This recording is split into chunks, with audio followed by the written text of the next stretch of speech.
పల్నాడు జిల్లా నరసరావుపేటలుండే రెండేండ్ల చిట్టి తల్లి బర్డ్ ఫ్లూ జయంగా జీవిడిచిందని తెలిసి చాలా బాధపడ్డారు కదా.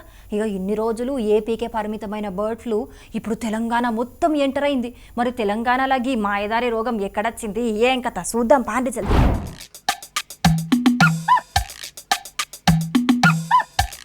వాయమ్మనే కుప్పలే పడుతున్నాయి కదా కోళ్ళు. Bird flu జయంగా కోళ్ళన్నీ ఎక్కడికక్కడనే కుప్పగూలుతున్నాయి. దీంతోని అవిటిని తెచ్చి ఇట్లా కుప్పబోస్తున్నారు అన్నట్టు. రంగారెడ్డి జిల్లా అబ్దుల్లాపూర్మేటు మండలం బాటసింగారంలున్న లేయర్ కోళ్ల ఫారంలా కోళ్లకు బర్డ్ ఫ్లూ జోకిందని అధికారులు నిర్ధారించిర్రు. ఇగియాల పశు వైద్య పశు సంవర్ధక శాఖ సిబ్బంది ఆ కోళ్ల ఫారం కాడికి పోయి జీవిడిచిన కోళ్లు కోడిగుడ్లను జేసీబీలతోని అక్కడనే తవ్వి పూడ్చిపెట్టిర్రు. అట్లనే ఆ వైరస్ వేరే కాడికి పోకుండా ఆ పౌల్ట్రీ ఫామ్ చుట్టుముట్టు మొత్తం మందులు జల్లిర్రు.